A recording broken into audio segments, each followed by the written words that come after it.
Um, yes. Let me know if you see that we're successfully up here. I think that is the cue. And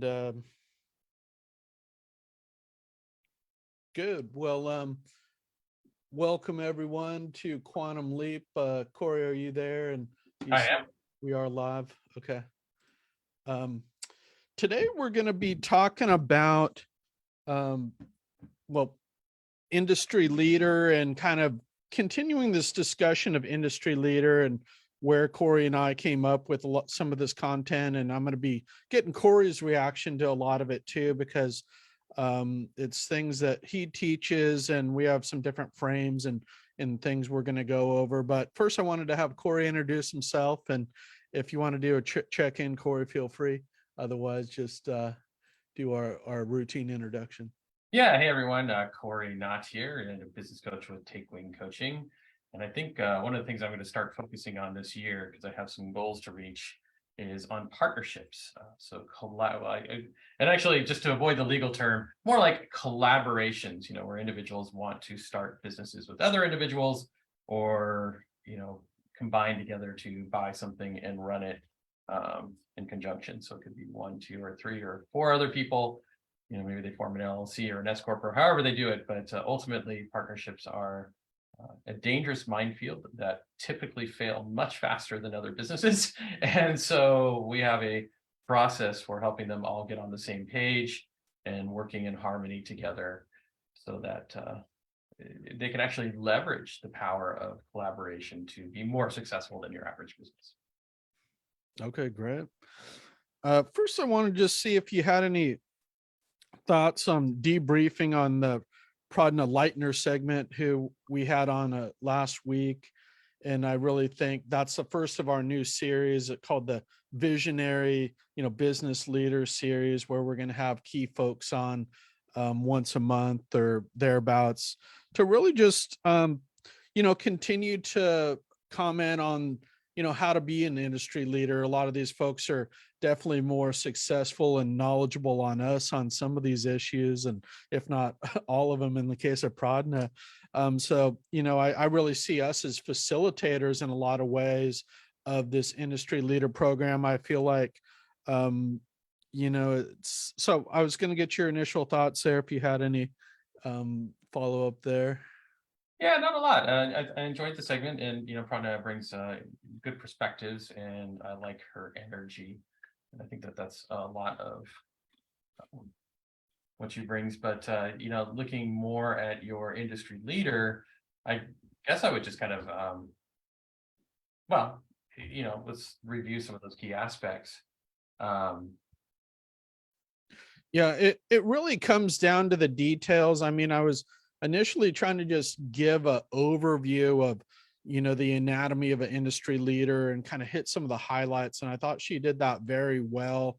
Yeah. I was just bringing up this slide again about, in case you missed it, we did briefly introduce this last week. And, our series for this spring is going to be actually going over all of the modules and content for industry leader. We're going to be kind of previewing it, so we're not going over everything. And I think when you come out with a program like this, it's intended to be kind of in line with, something that Tony Robbins created or Bob Proctor. It's obviously different and unique, but it's never perfect, and it has to continue to be evolved. So I really love this idea of testing this concept of industry leader and, not pretending to know everything, but it's really flushing out what these ideas are. And I think in looking at some of these programs, I see why they're so unique. What Tony and Proctor brought, that they have some very unique techniques that really make them stand out. And that's what I tried to do with this program. And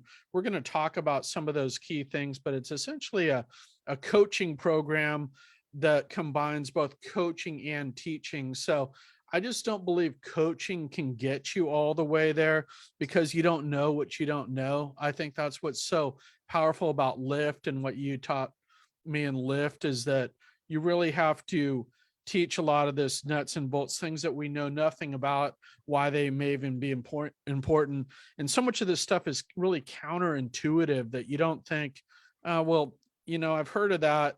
That's not a big deal, but it maybe wasn't taught right or you weren't ready for it. So I know we hit a few of these highlights last time, but it's really how you do it, and having somebody that's knowledgeable, that's went through and seen the power in that. And that's what you've done for me on a lot of these things. The first thing which I wanted to focus on today is what is an industry leader, but I just wanted to show some of these other highlights about where we're going with this in the coming weeks. What's the path to becoming an industry leader? Why do you want to become an industry leader? What's the vision of an industry leader? What are the core values of an industry leader? What's the self-image of an industry leader? What's the definite action plan? And this is your plan to becoming an industry leader. There's actually no kind of cookie cutter concept. We all want to be ourselves and authentic and lead with that. I mean, that's what's so critical. And that's what I love about Lift and a lot of the coaching, your coaching philosophy, Cory, is that it's really about becoming ourselves, becoming effective as ourselves, and not trying to copy something else that was successful. Right. And a couple more things: daily practice, how to conquer the terror barrier, the attitude of an industry leader, this concept of law of attraction, why service above self is so important to industry leaders. I feel like this is such a critical thing out there in the world, that it's not about having us succeed and trying to block out everybody else or drive them into poverty or kill your competition, but how do we lift up all boats? I think the industry leaders that I admire, and that's definitely a minority these days, are helping others. And that's what I love about the values of B&I. And, I don't know if you saw that interview with Ivan Meisner, how he was in some exotic place, but he said B&I is really unique because it's a community of business owners that we all help each other. And I just feel like that's something that's lost in today's business community. You don't see a lot of lifting up of others unless they're on the exact same side and everybody else is blocked out. How do I build a business network fit for an industry leader? So that's just kind of the game plan of where we're going over the next several weeks. And I don't even know if we're going to get through all of it before we take our break in April, but we'll resume in the fall. And other than that, I wanted to pose just some questions to you about this, and I'll give some of my initial thoughts.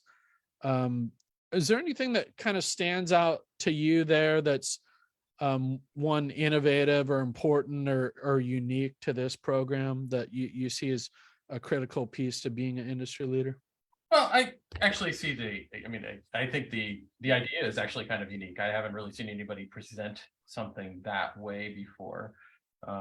There's a lot of different kinds of coaches. There's speaking and writing, and there's business, and there's life, and there's various kind of disciplines in between. And, really as coaches, we typically can help anybody. I don't want to say anybody, but we typically are trained, right, as coaches to utilize skills that can really work within any context, right? So we listen, we provide reframing and so on, but ultimately it's helping somebody pull the resources out of themselves, right? So they have their strengths, they have their internal skills, and as coaches we help them do that, rely on that. And then as consultants, we bring our knowledge and skills and experience and wisdom to help them make decisions based on things that they may not have the internal resources and skills for, right? So, how do I go about marketing? How do I do this stuff online? How do I write a sales proposal, right? I mean, people have a pretty intuitive idea of what goes into a sales proposal, and you can help them figure that out. Ultimately, there is definitely some consulting that goes in there. So I think in terms of the industry leader side of things, what makes it unique is that I think most people, I've never really seen anybody who says, I'm going to train you to be an industry leader. And what does that even mean? And so this idea of being an industry leader, it could put people off a little bit. Like, what is that? That's a little scary. So there might be some, I also kind of like your rising star type of concept that goes on that, with this idea that, there's a lot of people who are leaders in their industry simply because they're speaking out and saying something, right? people who blog regularly, who do video regularly, whatever it is they're saying about what they're doing, they are in essence becoming a leader. And so working through a coaching program is if I want to be more effective and more seen as a leader. It is essentially working on reputation and becoming known. Yeah. So that's how I see it. It's not necessarily a like you're going to stand out as a Bob Proctor. I mean, if you want to, that's great. But there are just so many local people doing things that are important and within their industry, and they're kind of just showing the way, right? They're helping show the way to other people, maybe mentoring or just coming up with ideas that help others in their industry. Yeah, no, I appreciate that. And I think, I'm not here to kind of tell, the CEO of Intel or create a CEO of PG&E that this program isn't for them per se. It's more Right. for the solopreneur or visionary or pre-visionary. Maybe it's a graphic designer or videographer who wants to be seen as an industry leader. So, I know there's business schools and a lot of things about how to fit into corporate America, but it's really designed for the unique person that are in our network. So, you know, I I I think this concept of leadership, and we've talked about it a little bit before, um, in large part comes from John Maxwell. That it wasn't really around before the 80s, leadership development. So it's kind of a new thing. And leadership is really the difference. So it's really, how do you take maybe a garden variety graphic designer or video person or maybe a tech person and turn them into a leader that people look at that person as a leader in their network, a leader in their social circles, a leader in their industry. And that can turn around and maybe they do start a big business or a corporation, or maybe they are like being a solopreneur and having the freedom. So um thanks for that reaction. I am curious, and you don't feel like you have to offer any if you don't want to, but I think there's a lot to be valued by looking at who you admire as industry leaders. And this is what a big part of what goes in the program. I think a lot of the gains that I started to make are when I read some key biographies of maybe Andrew Carnegie, or looking at Thomas Edison's life, what made him successful. But are there any, I mean, Ivan Meisner, of course, who's an amazing, somebody who's around, a contemporary, and I still really admire him as an industry leader. So I was curious who you might admire, Cory, and why. Yeah, I give out some names that aren't quite so big. Obviously, I do like. There's a few big names that I like, but I think we're all familiar with them. And again, it sort of can scare off the people. It's like I am not, Tony Robbins or that kind of individual. But who are some, people who are, I'd say industry leaders, who are people who make a difference, and maybe we're not as aware of them. One person that we both know probably pretty well is Dale Marie Golden, right? So she leads, banking in the sense of like I can bring banking to small business, to nonprofits, and it is possible for them to get the resources they need from a mainstream banker, right? How many people have you met who have been in that business for decades and helping, small business owners get those resources that they need? And most people are just like, I don't like working with banks. I'm afraid they're going to do blah, blah, blah. And every time I refer somebody to her, she takes good care for them. She fights for them. She goes to bat for them, and helps keep that bank working for you know the people of Oakland. And that to me is somebody who is a leader in her industry, even if she is not well known outside of the Bay Area.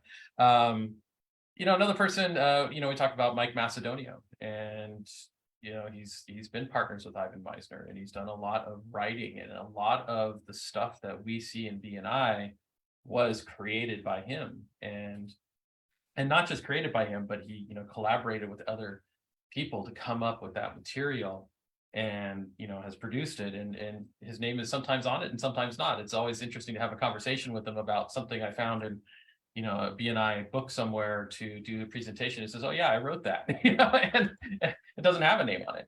And so, I mean, that's a leader. That is somebody who is creating, and their words are being listened to, and they're affecting the industry. The networking world has changed in 30 years because of, Ivan bringing it, right, as an inspiring visionary leader, and people like Mike who back that up and provide some leadership from behind.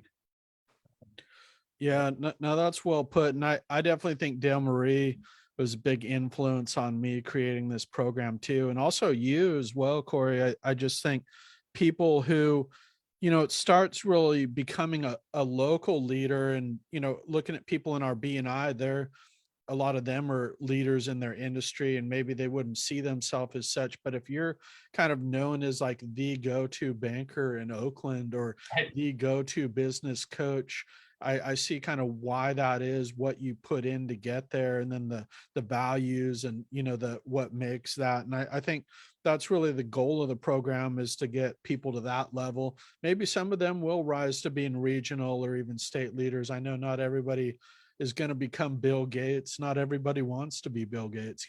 It's some of that is just, the nature of what you're into. So, um, you Yeah, know, I have another person that I really admire, and his name is Lyndon Crow, and he is the operator of Productive Learning, and he's been in the self-actualization movement since it started. Right, one of the early presenters, and he's been on the leadership council, transformational leadership council. He's partnered with Ivan and knows so many of these other people. And what I really admire about him is just the work that he has done over the years to you know advance personal development, I think, in a really authentic and beneficial way. And yet he's probably not well known. I mean, I know him because I've been through his training programs, but they're usually 30 people at the most. And he's about to retire, so it's been on my mind that I'd like to do his final program.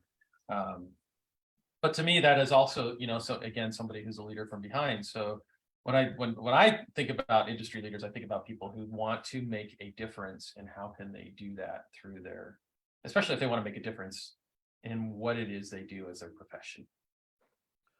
yeah, no, well put. And I did want to just put it to you. I like to really give kind of the the roadmap of where we're going here, but in a nutshell, how would you, looking at somebody like Dale Marie or maybe your own path, if somebody, is listening to this and say, well, I want to become an industry leader, apart from, taking this type of program or something, but how would you say to get started on that path? Or what can you do, and what does that road look like? Yeah, I mean, the very simple thing is to start writing, start blogging, start with a video, make a plan for that. That is, where you start talking about the terror barrier, that's where I think a lot of people fail, right? They have good ideas, they have good thoughts, but you can get this sense of imposter syndrome. It can be terrible. I have my own, history from childhood that stops me from, putting myself out there, and it's just battle to overcome that. And so start with, like, what is it that I'd really like to do, and create a plan that would make that happen. Do I want to um, tell other people in my industry, some of my amazing ideas, and work with other people to make that happen? Or do I want to be, the standout person who brings people to my industry? There's so many different things you could be doing. It's like, we need more architects in the world. Well, if that's, if you're, a good example is, people like engineers can be like that. Like, I want to, I believe so much that engineering can change the world. I want to go out and bring more young people to engineering. That is, in a way, an industry leader. But it can be kind of terrifying, because engineers, especially, do not always have a lot of people skills. So they kind of play small. So if you want to play big, it does require putting yourself out there. And honestly, I think you almost have to work with a coach, unless you are really good at breaking through those barriers. And most people are not. So if you believe that you have something to bring to the world, I would actually talk to a coach about it, or look into a program to help quell those internal doubts. It can be very strong. Yeah, yeah, agreed. And I was going to bring up this concept on the ripple effect later, something called the razor's edge. I was just listening to a colleague of Bob Proctor's this morning talk about this. And there's actually a book and a movie called The Razor's Edge, that what makes people successful, um, people aren't that different, but it's just those small changes that really make all the difference. Look, he gives the example of Wade Boggs and his batting average, that his batting average wasn't that different from the rest of the league, but it was higher. So what are those things that make the big difference? And he even just boiled it down to goals, like having 6 goals of how I'm going to get there. The famous Ivan Meisner quote is, you got to do 6 things, 5,000 times or whatever it is, rather than a bunch of things. But that if you just do even maybe one thing each day, that can be the difference between succeeding and not. It's really just staying focused and not giving up. So I think, I do want to read that book, Razor's Edge, but if you have any thoughts on that Ivan quote, I know it's such an amazing concept that we really is drilled into us in B&I. But Yeah, well, I can give 2 things. One, are you talking of The Razor's Edge by Somerset Maugham? I believe that's it. Yeah. Yeah, it's one of my Yeah. absolute favorite books of all time. I put that on my top 10 list. Okay. And I don't know how much of it is about success, but it's a lot of it about how we live in our own mind. And it is definitely transformational, especially for the time that it was written. But there's so much more now, and it would be interesting to see if a man like that lived today and what story he'd have. But so the Ivan quote is, it's better to do 6 things 1,000 times than 1,000 things 6 times. And I work with entrepreneurs a lot on mindset, and the one thing that makes an entrepreneur is their ability to kind of see the bigger picture and see a lot of options. But what also holds back entrepreneurs is that they see a lot of options and they're really good at the big picture, not necessarily honing in on the details and being very procedural. And Ivan Meisner is just one of those people who happens to be really good at that.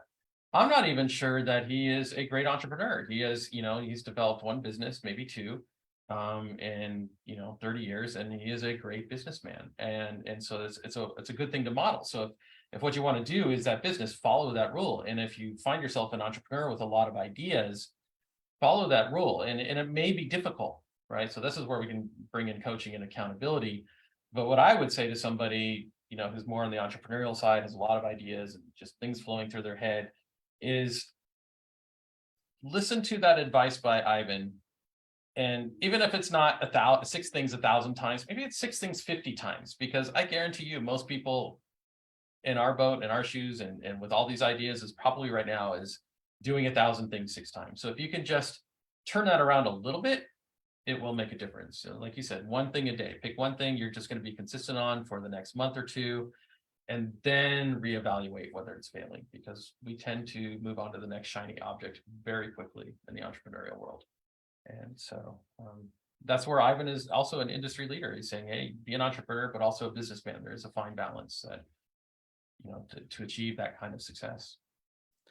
Yeah, another key theme we talk about on this show that I wanted to raise is this concept of continued growth being so important to becoming an industry leader. And I used to read a lot of different books, but it was more wasn't even as broad as I read now. And I think these they call them self-help, or the Nightingale constant, or so for example, I went through a phase where I just read all these major treatises on economics, and I thought I'll be a great economist if I read and understand all the great economists. But then nobody really cares about economics these days. We're going through a period where it's really about emotion, and there's no market to be an economist in a lot of ways.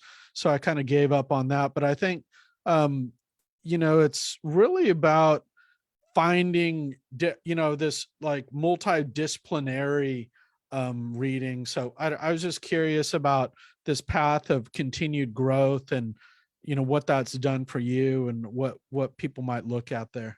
Well, first I'd ask you, what is your favorite book right now? Because I'm looking for books. Funny, but reading is actually not as strong a point for me as it might be. I'm a little more of a summarizer. I get, whenever I read nonfiction, I get so many ideas out of it that it feels like too much energy. So, but I do like to at least go through summaries and get a few chapters in. Yeah, I mean, I guess like half of what I read right now is probably biographies, Oh, that's but in good. terms of like the biggest influence on me is my morning reading, which is all done by Audible. So I'll send you a couple things that I'm listening to. I just shared it last night, this book called Atomic Habits, which I mentioned, but I'm really on this theme of habits and how to like dial in our daily practice. So there's that Atomic Habits, this Bob Proctor book, which if you haven't listened to it, do listen to it. It's called We Were Born Rich. If you just listen to that, I've heard that. that'll give like the full introduction to Proctor's work. And I actually listened to that book over and over. I probably listened to it about over 10 times in like the past 3 years or something. So yeah. Yeah, I think so. To me, the personal growth path is uh, it's a couple of things. One, I wasn't into that at all. I mean, when somebody told me, when Don Lyon said, you should work on yourself, and invest in yourself, I was just like, ah. And it was only because I think, you know, Betty Joe did such a great presentation, and then they just had a really sweet deal, like, spend the weekend, and it's not going to cost you much, to try this. And I did, and it was just like, okay, this is eye-opening. It was, I've always been very introspective, but I think the problem with introspection is it doesn't reveal to us what's really going on inside our heads. Um, that self-dialogue I'm good at, and but I'm not necessarily, but the same patterns, that can control that dialogue, right? So everybody's a little different in that regard, but it's that constant, focus on self-growth allows us to become more of who we, truly can be. It unlocks that potential. And I liken it, I said, one time my purpose, and I write this, is like, I exist to serve by sculpting individual potential. And I chose that phrase because I feel like, everyone is like a block of rock, right?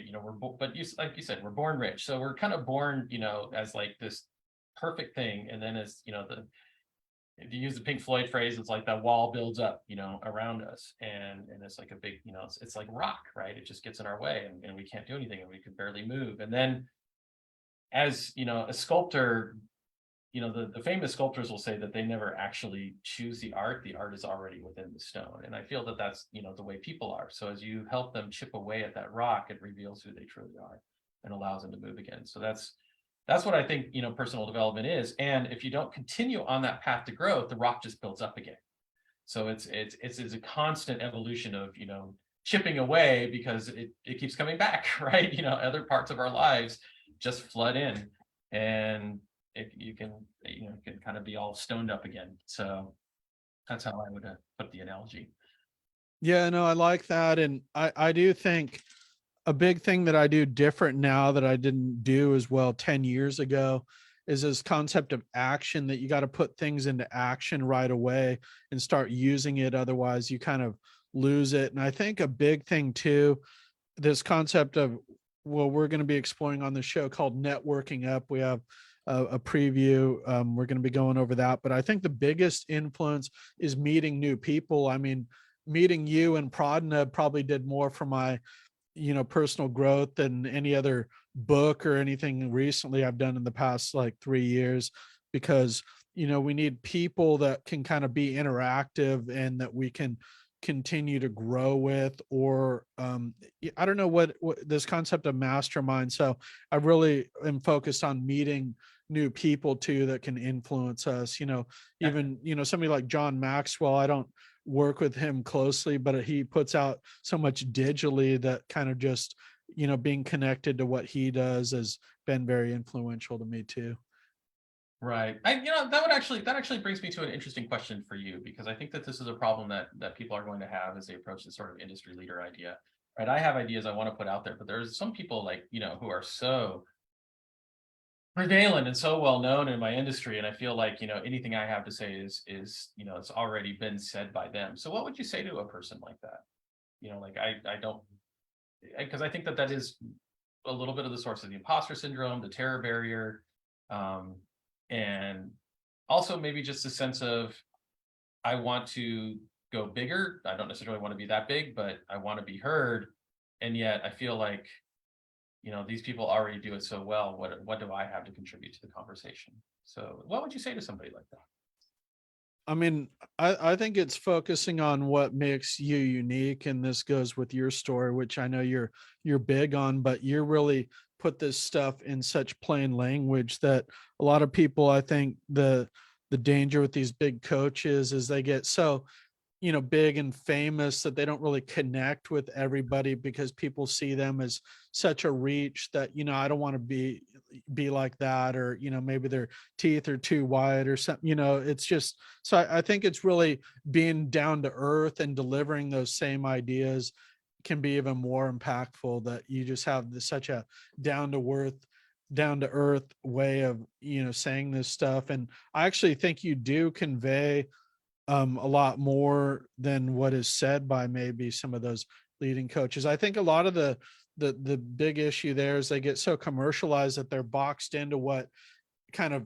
gets tagged, what gets tagged on social media and all the tag words, and their silos, that it's not as kind of real and as intellectually based. So I just like the broad set of knowledge that you bring, but and you're so strong in one-to-one, one-on-one. So Yeah, and I want to do more boutique, so small groups, maybe. We'll see how I do at it. But I think that you actually bring up a good point, and I think that that's something that, sometimes we see these big names and these people, but one of the things that bring so much value as a leader in anything, but let's just say in your industry, is being accessible, right? I mean, the people that I look up to as, industry leaders, I look up to them because they are accessible. I can reach out to them. I can talk to Mike, and he is responsive to anyone who has a question about networking. It's amazing. And I, if I talk to, I could reach out to Lyndon, and he'll, give me advice if I ask for it. And because they're not, constantly, they're not the big, I don't know what it is. They're just not so entirely busy that they have to keep a small circle to be protected from their fans.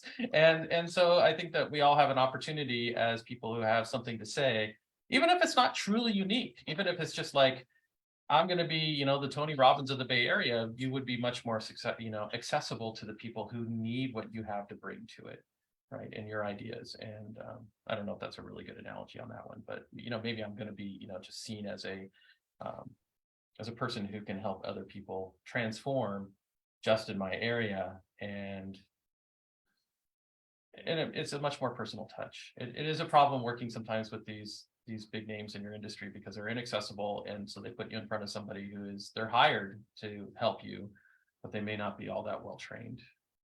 Yeah. yeah, I actually have an exercise. Maybe we can, I was going to say at the end, as an open-ended thing that people can do, and it's actually on this topic. So maybe we can report back on that next time we present, and I'll go over that Okay. because I think that is so important.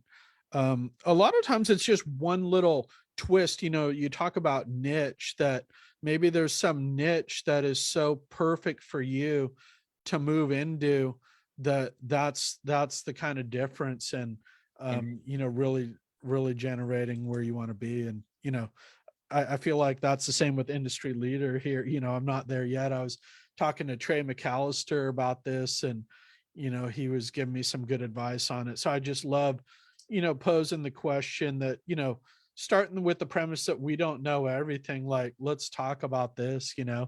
and, say you talk to 10 coaches about what you're trying to do and see what they say. So Yeah, I agree. I think that it is interesting. I have worked with a number of coaches, and sometimes they get what I want to do and sometimes they don't. And I always feel like the ones that don't get it, and they get it for somebody else, right? So that's another thing is we have a niche, and my clients who work well with me, they say I get them, and then sometimes I don't get people. We're all just had that happen, right? It just, for some reason, even though I thought it was going to work out, it didn't. And so then all I can do is just recommend somebody else to work with. And we have that happen, a few times a year. It's a good thing, right? And it helps us figure out who it is that we truly connect with. Um, yeah, I also think by teaching it and getting new students, that's where you learn so much. That's what I loved about teaching in person at USF, is they teach you more about yourself and right. what you know by teaching it. So just the repetition is so powerful. Maybe you just get some new person in there who changed careers and they make you look at something different. So this kind of concept of like just finding new audiences to hear what you have to teach and Yeah. getting their reaction, seeing how that resonates. So um, Well, I think that brings up another good point. I think is somebody to be is to be an industry leader and ought to be a lifelong learner. I don't know that you can really, lead other people if you're not constantly learning. And it may not be from, reading books or doing those things, but it is definitely, I'm learning from new people who come in and then I encapsulate that and bring it to other people. And that is leadership. Yeah. what I love about this show is that we're kind of the curators of this content too, that we don't Right. have to know everything. We just have to know how to showcase it. Right. So, and that's what kind of the aha moment I had late last year about bringing on some of these new people. So I'm excited where we're going with this, and it's not going to kind of happen overnight, but we are going to have some, interesting concept, more interesting content there. And I'm just going to go over a couple closing notes here. And then that exercise that I wanted to raise, which is actually right out of the industry leader program that, I just have a few things I wanted to add about the industry leader program, just to give people a flavor for what it is and, why it's unique. And it is really a high bar for the industry leader program. I think most people would say they're an industry leader if they just are, widely successful and they're kind of the richest person in the industry. But I think this program is more about being a leader. You don't actually need to be even rich. For example, Gandhi was, the one of the most important leaders in the whole world, and he was, dirt poor. So I think you can be, a leader and be kind of just a normal business person, as we talk about, some of the people in our network. So I think a key concept of this program is that really leading with values, ethics, integrity, and a commitment to the service of people, and being an admirable person. So I really say that talent and exemplary skill and abilities are only part of the puzzle. That true power comes from the moral and ethical side of the equation, that'll generate followers and attract the attention of your industry and the world. And I think it's really, you've never really accomplished it. If you see people even that, that visionary, maybe they're the top of their industry, but if they're not constantly going towards a goal, then you stagnate and, people fall off. So I think it's about building a legacy and creating a legacy that is never really achieved. And I'm going to do some more blogging to say a few of these things, but I think this idea of commitment to service above self, that really building a better world. And if we had all the elites and the people who kind of run our economy these days, if they were focused on building a better world, I just think things would look a lot different than they do right now, and kind of where we've been with some of the challenges. So I really just see the program as helping develop a new class of leaders that are more, altruistic and invested in a better future for the world. So the key kind of exercise that I mentioned that I wanted to raise to you is that really visioning what type of leader you want to become. And that goes with, I put this on the boat of NLP, but it's actually started with that book Psycho Cybernetics that I talked about by Maxwell Maltz, which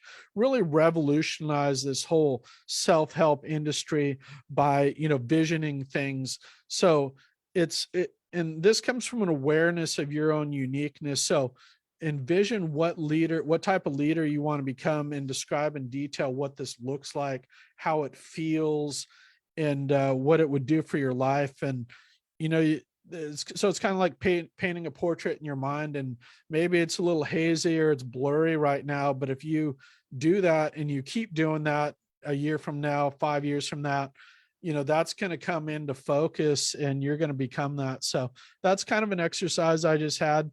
And that's actually one of the first things my business coach had me write out it. And it wasn't about being an industry leader. It was more about just being a type of person. So that's an exercise people can try, and maybe we revisit that at some point in the future. Yeah, I like it. Okay, great. Well, I think we'll sign off for today. If you have any reactions on those closing quotes, feel free to make any. Otherwise, we can pick it up next week. Yeah, no, I think it is the beginning of the year, and I just want to share just a quick little story that's kind of been helping me in an interesting way. Because I do feel like I want to be an industry leader, but I do face a lot of self-doubt. And I was just actually listening to somebody who is an industry leader, Brian Tracy, and somehow I got a hold of his Power of Personal Achievement, CDs or audiobook series. And he's just basically talking. I haven't gotten to the exercise portions of it yet. But I like, he said, growing up, he faced a lot of crippling self-doubt. Like he was just as constantly like, I'm nothing, right? Because we get that story a lot from our parents, and who knows what can happen, especially if there's a lot of kind of trauma early in life. And so if you find yourself saying, things that, to yourself, this doubt is there's a great line that he uses. He says it doesn't quell the voices, it stops the voices, right? You literally cannot do anything else but listen to yourself, right? Because if we feed an affirmation into our mind, it becomes the truth. So this is what he does. I like myself. So when you're alone and not walking down the street and having people stare at you, or you can look in the mirror, it doesn't really matter, but just say, I like myself. And if a little voice that has a self-doubt comes up, while trying to do something or thinking about being an industry leader, I like myself. And just keep saying that over and over and over again. And I've been practicing that for about a month, and it's really quite powerful. I don't always remember to do so, but it kind of it stops all the other conversation going on inside the head. And I found that really powerful. There's a lot of great affirmations and a lot of things that we can do, but it is a very, very simple and easy affirmation. And if we're going to be a leader, we have to like ourselves enough to stand out for other people. So that's my advice, to try that for 2023. And yeah, no, great point. And just to combine that with what I was saying previously about writing what the industry leader you want to become, if you're in the car and traffic, instead of being frustrated there, just take a quick moment to think about what that is and revisit that vision, so, and, yeah. Tell yourself those affirmations. I think affirmations, that's a big difference, that razor's edge that it's done for me, making some of those affirmations. And so that is in the program, and we'll talk about those more when we come to daily practice. And I love those little things that you come up, that we pick up places and we share, and it's easy to forget about them if we don't always bring them up too. Yeah, I need to go back and reread that book. I may even have written something about it, when I last read it, which was probably 20 years ago. Because I think that was really a transformational book for me. I read it a few times. That, and oddly enough, his other book, Of Human Bondage, which is long, but it is entirely the story of somebody who is very stuck. And I think that it's you combine the two, and it's an interesting thing. But again, written back in the early 20th century, it has a very it's the starting point, right? Yeah. Great. Well, yeah, I'll show you a couple more books. I actually started a thing on my Instagram where every book that I share, I'm putting in this certain tab so you can see them all at once if you click on that. And you Okay. might look at that for Take Wing, because I think it's such a great resource to have, just like these must read books, or make sure we're balanced in the various things that we need to know about. I think the big thing, habits and daily practice, are so important. There's a few, I think, just like must read books. Same out there with like mindset and creating those visions. And I don't even have them all, but I'm interested in some more of those, getting better at envisioning stuff. And I think it takes some practice and some different tricks and tools. Well, I'll give you a book section on Lyft if you'd like. David's book talk. Okay, good. Share it. All right. Sounds good. Well, thanks. Thanks. Good session. And we're gonna sign off here for Quantum Leap. We'll see everybody next week. All right. Bye.